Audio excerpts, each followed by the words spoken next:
The first crack in the ground appeared without warning. One morning it was simply there, a dark, jagged line cutting across the old farmland in what had once been the Great Plains. It wasn't large, maybe a foot wide, but no one could see the bottom when they peered into it.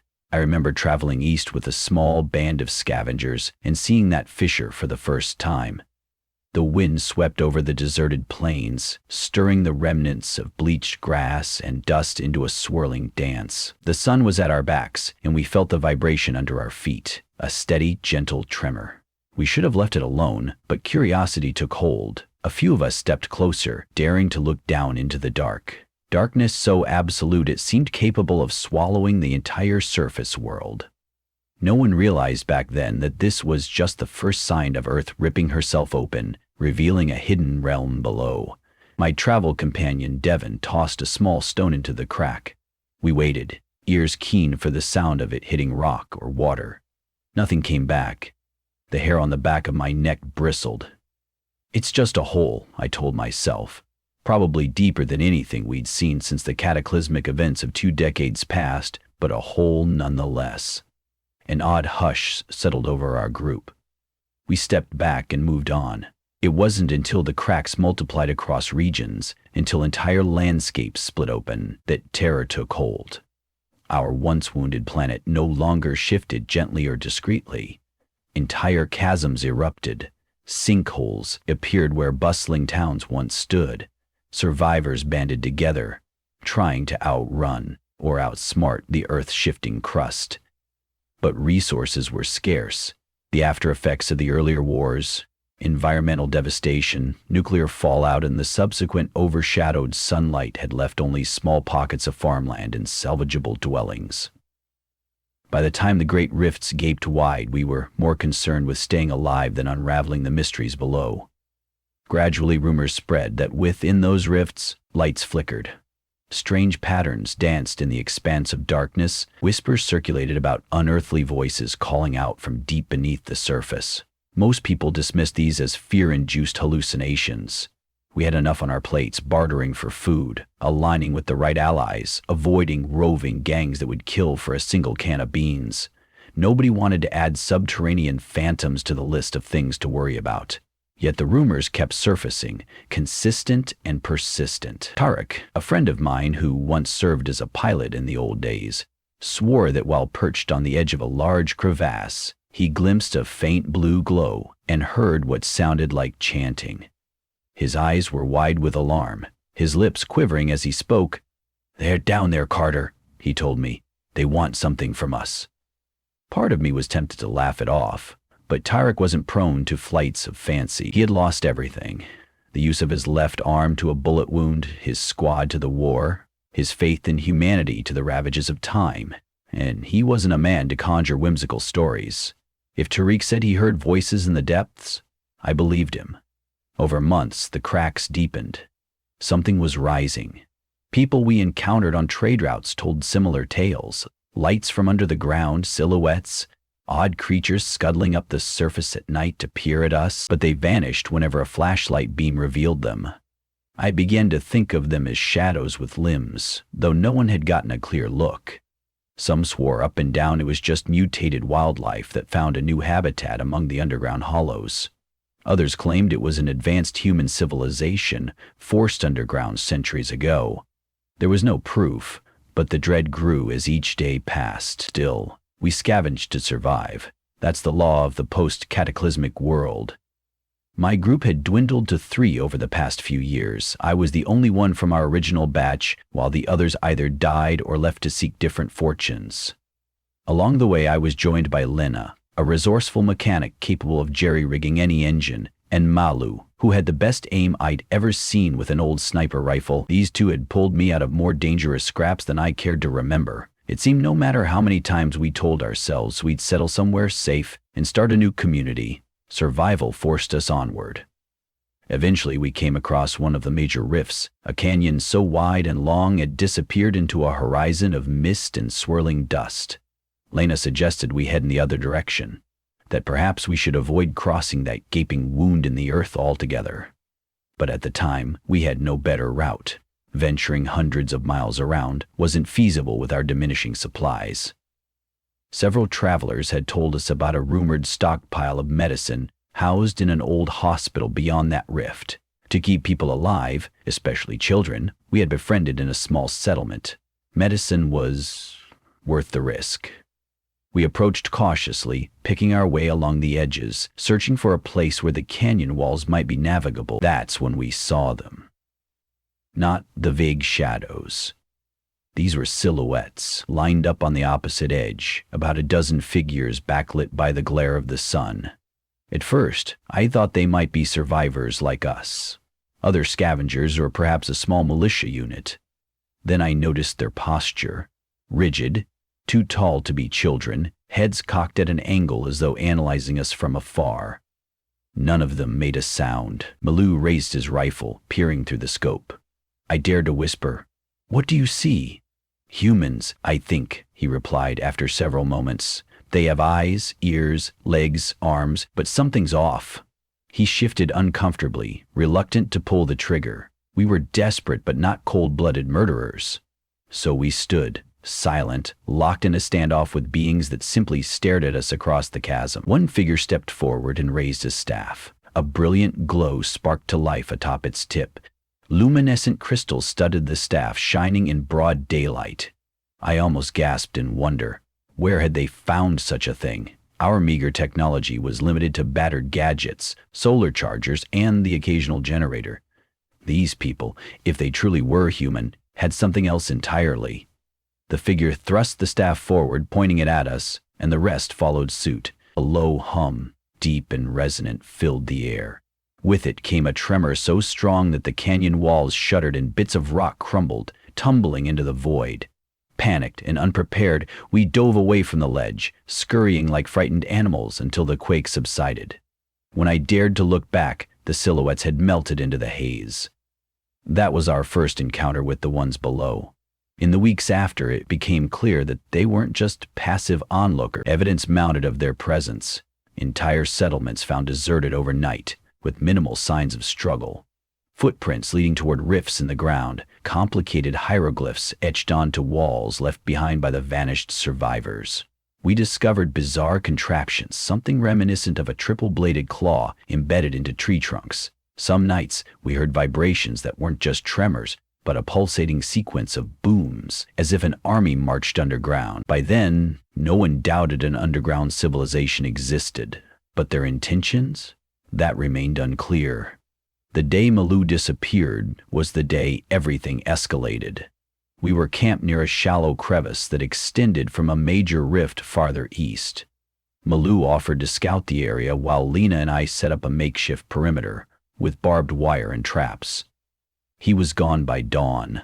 Hours passed, then nightfall, and he never returned. Lena wanted to search for him immediately, but we didn't know where to begin. The land was a maze of crumbling earth. There were too many nooks and crannies that snaked into the abyss. We ventured as far as our nerves permitted, calling his name. Our voices echoed back, but we heard no response. When the sun rose again, we found his rifle propped carefully on a rock near the crevice. Its barrel was pointing downward as though to indicate the way. Lena knelt beside it, tears in her eyes. "Who do you think left it like this?" she whispered. I swallowed, resisting the images popping into my mind. He wouldn't have put his rifle down willingly. It's his lifeline. Lena stared at me, fear etched on every line of her face. We knew exactly who had taken Malou, and we had an inkling why. He was a skilled marksman. Maybe they saw him as a threat. Or maybe they simply wanted his knowledge. In the world above, knowledge of firearms was scattered and fragile.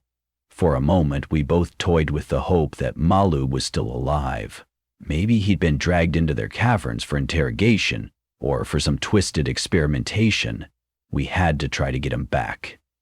Boldness or foolhardiness, we decided to venture underneath. Armed with only a few flashlights and leftover grenades, we followed the crevice deeper and deeper, weaving through jagged passages. The air grew cold and damp. Occasional pockets of luminous fungus clung to the walls, illuminating the path with a soft glow. We pressed on, hearts pounding. dread creeping along our spines. We saw vague markings on the walls that looked like an elaborate written language. Pictograms of serpentine shapes and tall, slender beings with staffs that seemed to command water, fire, even perhaps the earth itself. Eventually we reached a wide cavern, gloomily lit by clusters of those phosphorescent fungi, revealing an underground city. The architecture was breathtaking yet alien. Tall spires carved from the rock itself, with arches laced along each walkway, columns etched with swirling symbols. Fluid lines danced across the surfaces, telling stories we couldn't decipher. Books, if one could call the stone tablets and etched metal sheets that were carefully arranged along the walls. Everything about the place felt ancient, preserved through centuries of secrecy. We navigated deeper into the city, searching for clues that might lead us to Malu. We found watchtowers manned by those silent figures. Up close we realized they were indeed human-like, though ashen-skinned from generations spent away from the sun. Their eyes were wide, pupils dilated to capture even the faintest light. Some wore robes trimmed with luminescent threads, others donned carved metal armor. At times we heard their chanting, a low, pulsating melody that made the hair on my arms stand at attention. We were careful to remain hidden, creeping behind columns and hugging the walls. Occasionally a figure would pass so close we could smell an earthy musk clinging to its skin. In a small chamber offset from a main passage we found the first sign of Malu. His boots lay tossed in the corner, caked in dirt. My heart hammered. We hadn't lost him yet. A flickering torch on the wall revealed a cluster of cages fashioned from twisted metal bars. I glanced inside each, my stomach churning over what I might find. 2 were empty. One held a woman I didn't recognize. Hollow cheeks, sunken eyes, a tangle of unkempt hair. Her gaze momentarily locked with mine, and she let out a whimpering plea in a language I couldn't understand. We gestured for her to stay quiet, put a finger to our lips, but tears streamed down her face nonetheless. Lana and I pried at the cage door. Eventually she pointed to the top of the cage. We found a hidden latch, released it, and helped her crawl out. She sputtered in relief, but we silenced her again by pressing her gently against the wall. We had to find Malu. The woman pointed farther down the corridor, muttering something in a halting mix of gestures and single words. She seemed to be a surface dweller as well, unable to speak her captor's tongue. We urged her to stay put or follow from a distance, but she shook her head emphatically and clung to Lena's jacket. There was no leaving her behind. We continued until a rhythmic chanting seeped through a set of double doors carved with ornate patterns. I'll never forget that sound, sonorous, punctuated by a reverberating hum that seemed to emanate from deep within their throats. Lena and I exchanged tense glances, then carefully pushed the doors open a crack. Beyond lay a massive ceremonial hall with a domed ceiling covered in swirling phosphorescent designs. Countless robed figures circled a dais at the center, raising their arms in unison as they chanted. On that dais, shackled with chains, was Malu. He wasn't alone. 4 other prisoners knelt beside him, each bound at the wrists and ankles. Heads. A robed figure stood in front of them, staff glimmering with that familiar crystalline brilliance. For a long moment, we just watched, hearts in our throats. The chanting grew louder, thrumming against my ears like a living force. Then the staff-bearer spoke in a language we couldn't comprehend. Yet the message was clear from the gestures. Condemnation. Retribution. The robed figure motioned to the captives, sweeping that staff overhead to the crowd's rapturous cries. Lena gave me one resolute nod. We had no plan, only the sincere desire to save Malu and get out alive. We pulled pins from 2 grenades. My hand shook. The last time I'd actually thrown one was years ago, back when the world was descending into chaos. We hurled them toward the center of the hall. The explosions were deafening in the enclosed space, flashing bright enough to blind. Smoke billowed everywhere and chaos erupted. Shouts, screams, the frantic scuffling of feet. In the confusion, we sprinted in, ignoring the ringing in our ears. Lena fired her shotgun at the robed figures, sending them scattering. I grabbed the staff bearer from behind and knocked them to the ground, wrenching at the chain that held Malu captive. Our new companion, though dazed, rushed to free the other prisoners. The staff bearer tried to regain their footing, exclaiming something in alarm, arms flailing. I rifled through their robes until I found a key. The staff clattered on the stone floor, and its crystals dimmed. With trembling fingers, I unlocked Malu's chains. Blood trickled from a wound on his temple, but relief shone in his eyes. "Run," he croaked. "No time for reunions." We helped him stand, pulling the rest of the prisoners along in a desperate dash back the way we had come. A fury of robed figures hissed, chanted, and gave chase. Tribal drums pounded in a frantic rhythm. We zigzagged through corridors, kicking over torches, toppling statues, anything to slow them down. Our single stroke of luck was that they seemed equally panicked by the explosions and gunfire. Only a few actually pursued us, but it was enough. By the time we emerged from the labyrinth of tunnels, hearts racing, we could taste freedom. We scrambled up a hidden ramp that led to a steep slope of crumbling rock. A slash of daylight beckoned above us. Malu limped, half-conscious. The woman we'd rescued supported him, while Lena and I kept our guns at the ready. A few swift shots from Lena's shotgun made our pursuers duck behind cover. That gave us enough time to clamber out of the fissure. Finally, we collapsed on the surface, panting under the open sky. The sun, weak as it was, felt like a heavenly blessing on our skin. It took minutes before Malu managed to find his voice again. They call themselves the Allegiant," he whispered, wincing with every breath. I caught snippets of their language. Apparently, he'd been their captive for days, forced to watch them interrogate other prisoners. He believed that centuries ago, their civilization retreated underground after a long-forgotten conflict on the surface. Over generations, they developed their own advanced knowledge of geology, harnessed Earth's energy through crystals, and cultivated an ecosystem free from solar dependence. The cataclysm we had endured up here, the wars, the environmental collapse, had weakened the Earth's crust. The Allegiant saw that as a sign that the surface was once theirs, and they intended to reclaim it. We stared at one another, absorbing the weight of this revelation. The Allegiant possessed powers we barely understood. Their staff-wielding warriors could manipulate geological forces, causing earthquakes, opening sinkholes, bending metal. We'd witnessed it, and they believed the surface was rightfully theirs, that we were interlopers who had ruined it. How could we fight that? We decided we had to warn the scattered settlements. It wasn't enough to believe they'd peacefully coexist. We'd be naive to think they'd spare the surface dwellers who'd pillaged the planet for decades. They'd told Malu as much during his captivity.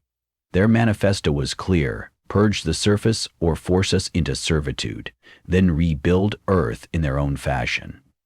We spent the next few days limping from settlement to settlement, telling villagers what we knew. Some dismissed us as rumor mongers.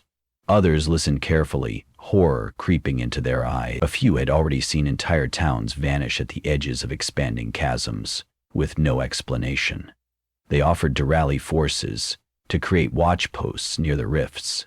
But what could bullets do against an army capable of controlling Earth's tremors? Despite the mounting threat, infighting still plagued humanity's remnants. Some believe we should broker a deal with the Allegiant, give them territory in exchange for peace or knowledge. Others believed we should strike swiftly before they consolidated their power. No consensus emerged. Fear and uncertainty thrived in these times. We decided that no matter what course the rest of humanity chose, we would stand ready. We salvaged old radio transmitters from a bombed-out military base, hoping to broadcast a warning. We needed unity. Reclaiming the surface was not for the Allegiant alone. We had to remind each other that the surface, scorched though it was, remained our home. So each night, Lena patched and filled with the electronics, cursing under her breath until she coaxed the machine into some semblance of operation. Finally, an unsteady signal crackled to life. The microphone in front of me almost seemed to vibrate with tension. I pressed the transmit button, speaking to whoever might be listening in the wasteland. To all survivors within range, we've discovered undeniable proof of a hidden civilization beneath the Earth, calling themselves the Allegiant. Their powers over the planet's crust are formidable, and they plan to retake the surface. We are in dire need of unity to face this threat. Our greatest strength lies in standing together, sharing knowledge, and refusing to cower. If you can hear this, prepare yourselves. If you can hear this, come join us and stand. Each day, we repeated the broadcast. We saw in the distance dust clouds that might have been caravans converging. Though we couldn't be sure who was responding, friends or foes, it became painfully clear that the Allegiant were already sending their scouts to sabotage any alliance. Skirmishes erupted around the rifts, and the earth quaked more frequently. I awoke some nights to the rumble of shifting bedrock, convinced the entire land would soon collapse into a labyrinth of caves and tunnels. Still, we did not lose hope. Survivors began to trickle in from different regions, small groups brandishing old-world firearms, engineers with experimental contraptions, even a few zealots who believed the apocalypse signaled something divine. Tensions flared between factions, but a basic resolve held us together. We had to take a stand, or humans would be banished to the dark. The day we saw the Allegiant war party crest the horizon, luminous staves raised, accompanied by lines of soldiers wearing dark armor, we understood that everything we'd worked for was about to be tested. Their presence in daylight was unnerving. The glare off the crystals on their staffs dazzled unaccustomed eyes. They didn't bother with stealth. They marched boldly toward the settlement we'd fortified. Their leader raised a staff, chanting words in a deep, melodic drone. When the ground started trembling, we braced ourselves. Chasms opened at the outskirts, swallowing sentry posts and spiked barricades. Our ragtag defenders fired their rifles, lobbed grenades. Leia's jerry-rigged cannons spat scorching streams of homemade napalm. All around, thunder boomed as the earth yawned in protest. The Legion advanced, chanting undeterred, staff crystals flickering like an aurora in the gloom of a ruined sky. And we fought, terrified but unwilling to kneel. It was chaos incarnate. Buildings crumbled, sandbags sank into the ground, men and women screamed. The air tasted of dust, smoke, and fear. Yet we discovered that for all their apparent mastery, the Allegiant weren't invincible. They'd bled when shot, their limbs snapped under the concussive force of explosions, and they could be driven back with enough combined firepower. My heart pounded as I watched squads of defenders coordinate a barrage on each staff wielder, pushing them to break stance and lose concentration. And when they lost concentration, the trembling halted, even if only briefly. Throughout the battle, I wondered if there could be peace, if we could speak to them, but the moment I saw the carnage, the severed limbs and scorched bodies, I understood. We had stumbled past the threshold of negotiation. The Allegiant believed with righteous determination that the surface was their birthright. We, battered yet resolute, refused to be displaced from the only life we had left. Two worlds had collided, and neither would walk away unscathed. Hours later, the dust settled. Our settlement lay in ruins, but it stood more or less where it had been. The Allegiant had retreated, though we suffered incredible losses. We gathered the wounded, from both sides in some cases, because cruelty was not the desire of most surface dwellers. Shaken survivors whispered among themselves, uncertain of the future. Confusion and sorrow weighed on everyone, thinking about how many more times we'd have to fight before even a slim chance of peace. Now, as I stand on the ramparts of what remains of the settlement, I can see the largest rift in the distance. The earth seems to pulse, as if it's alive, as if it's shifting to accommodate the civilization below. The wind whistles across the wasteland, carrying the faint echo of chanting from underground. No one knows what tomorrow will bring, only that the Allegiant are no myth. Their power is tangible, their determination unyielding, and we face an enemy that understands the depths of Earth better than we ever will. Still, in the battered hearts of those few of us left, hope persists. We hold fast to the conviction that the surface is ours to protect. Whether by forging alliances, learning new technologies, or refusing to break beneath the weight of cataclysm and warfare, we continue to resist. The planet we once nearly destroyed refuses to let us live in peace. Now, a forgotten civilization emerges from below, claiming the surface as theirs. And we, a patchwork of survivors, refuse to relinquish our birthright, uncertain whether conflict or cooperation awaits. Only one truth lingers. The Earth has revealed her secrets. and we cannot seal them away. We are forever changed by what rose from the darkness beneath our feet, and whether we unite or fall remains unknown in this new age of conflicting destinies.